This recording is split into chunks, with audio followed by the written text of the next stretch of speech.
honey. We're almost there. You gotta just keep walking. I'm gonna protect you. Breathe into your scarf. Hold on to me, Mom. Oh, it's so hard to see, but we're gonna get there. MG says that we have to turn coming up. Oh, honey, we can't rely on your imaginary friend right now. Mom, she's not imaginary. She's invisible. It's Okay, different. don't get upset. Don't get upset. Just keep on going. I got you. Right there. Okay, a few more steps. We're gonna get there. Don't let go. No, right here, honey. Hi, everybody. I'm Joe. And I'm Mary. And we're Book Buds. And today we're talking about a book that we both read, The Story She Left Behind by Patti Callahan Henry. It was a good book. Joe I loved this book. He read it first and recommended it to me. I loved it. Yeah. You read So it good. or listened to it? I read it. I listened to it. Oh, how was that? It was good. Yeah? Yeah. Okay. This is about a literary mystery of sorts. So it starts off with this woman who wrote a book when she was just a child. And it became a national sensation. Mm-hmm. Just when she was like 12 years old or something like that. It was big. Mm-hmm. It was huge, right? And then she wrote a sequel, but it was made up of made up words and a made up language. And it was kind of like fairy tale-ish. Yeah. Yeah. But if you didn't have the dictionary that she wrote with all of the meaning of her words, you really couldn't read it. Right, the sequel. Mm-hmm. The sequel, right. Mm-hmm. But before that happened, when she was adult, she abandoned her family and walked out and walked into the sea and was never heard from again. Mm-hmm. And left her little daughter alone. Her daughter was, I think, 8 at the time. Yeah. Yeah. And so she was left feeling okay, my mom was this sensation with this great story, but she left this other version behind that we don't even know what it says. Nobody knows what happens to the main character of this book. They all want resolution. They want to know the ending. She took everything with her. Yeah. The dictionary. Yeah. To translate it. And she wants to know what happens to her mom. There's a parallel there. Yeah. Yeah.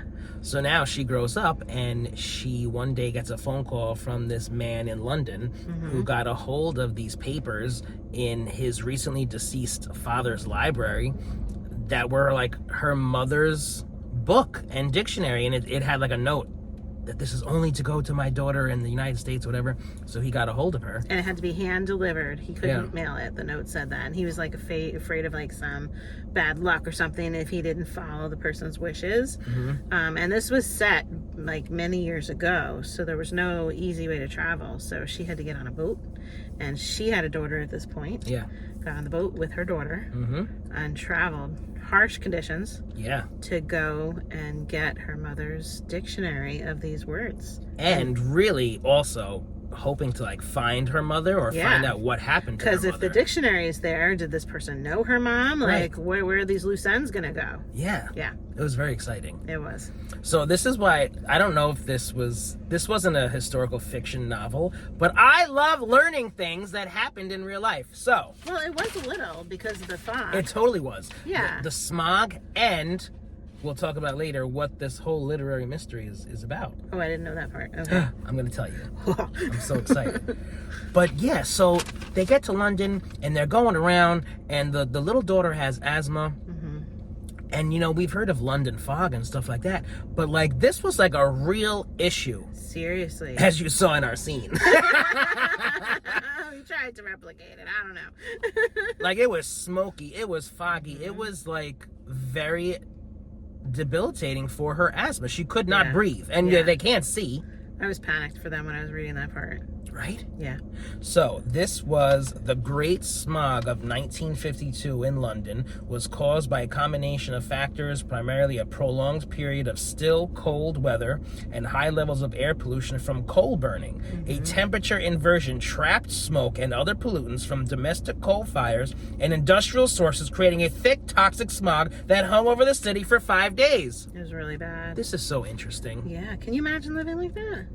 Crazy. And with asthma, and this was back when they didn't have wonderful treatment for it, so there was this tension of, oh my god, I have to get her through this smog, I have to get back to our apartment, close the windows and try and give her an injection or something like that, and did she have the medicine with her? It was so stressful. I was stressed. Yeah, that was the stressful part.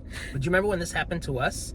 when the smoke came down from Canada. Oh, yeah. Like not too long ago. And it was like that hazy. was crazy. The sky was like orange. Right. And it was very you hazy smelled here. I got a headache. It was uncomfortable. Can you imagine? Like that's what You're right. Times 20. Yeah. And here we have good air filters in our air conditioning. We can close up and like filter the air and like protect that way. And we get ratings on our phone about how bad the air quality is and everything. So we know, before we go outside. Yeah. But yeah, this was like, they were just out and like they could be black on their face with all the stuff from the smog on them. Is terrible. It's crazy.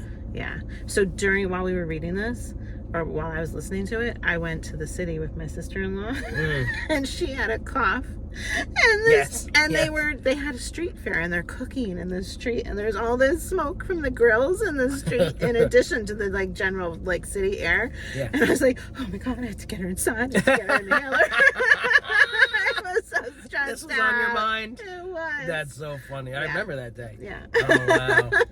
That's hilarious. Yeah. Okay, so I feel like this book has a little bit of everything. Yeah. We got some history, we got some tension, we got some scary parts, we got a mystery. Did I say that already? A little bit of love also.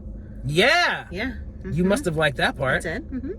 A little love. Sweet. Yeah. And this is spoiler free, right? Yeah. So a lot of stuff happens. Yes. And do we want to say? Do we want to talk about the stuff later?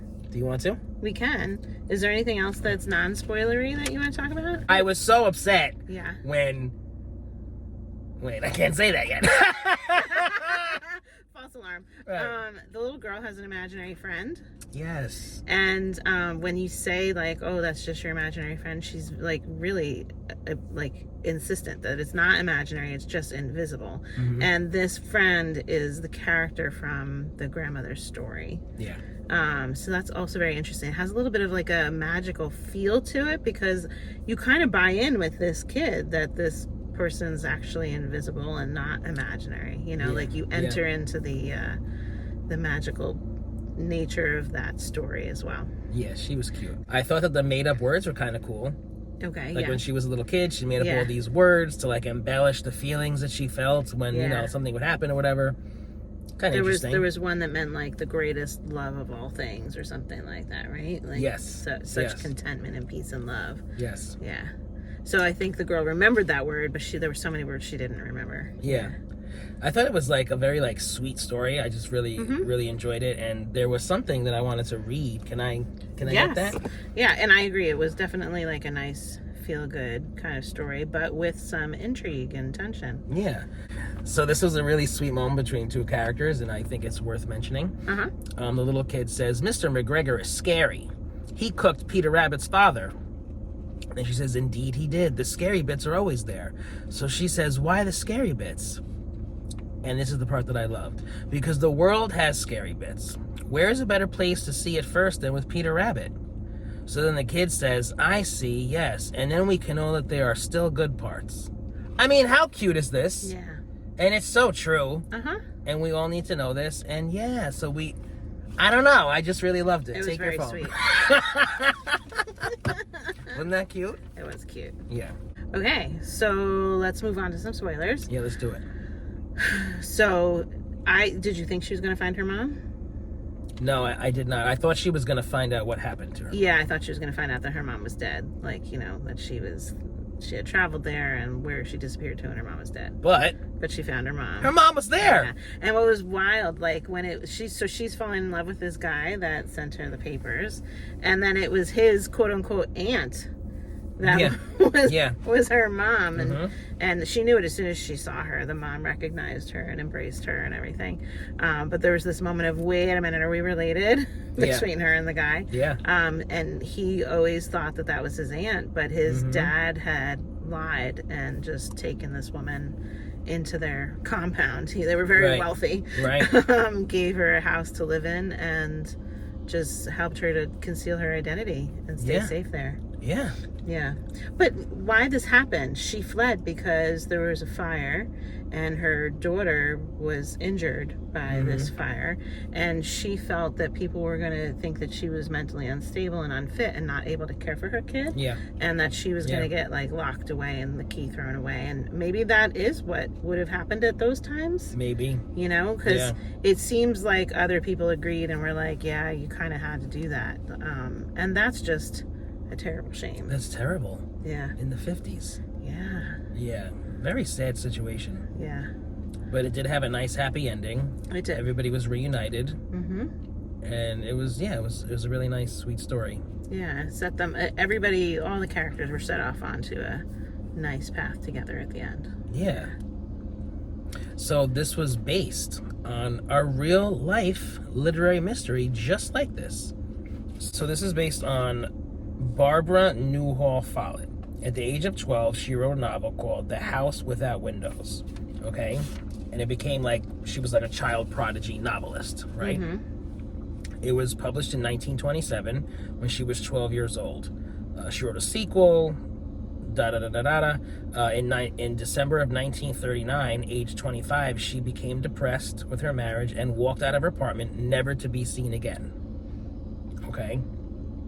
I mean, so the author knew about this. She's been researching these types of things, and so she based her book off of this. Yeah. And I think it's just awesome. So I looked it up, and I found, it's very hard to find the child's book.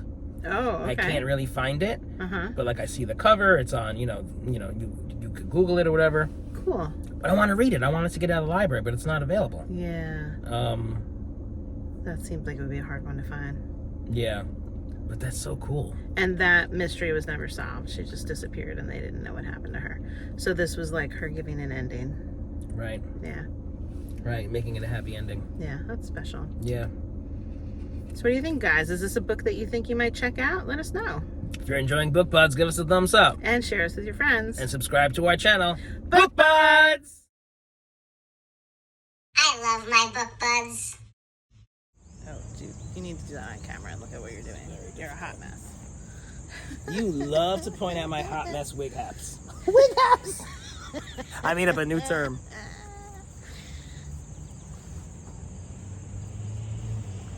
I mean, like, what? Oh, is that like a hairband? Yeah. Hysterical. Oh my god, I snorted. Yeah. Dude, just dress me. I don't know what you're doing. And then pull it across your face. That's it? Keep your hair out of your face so we can see your beauty. And then, Can you elongate this so it hides my man shirt? You want to say she's an invisible friend? Sorry, I love that we're walking. We're walking! The background's not moving. I know.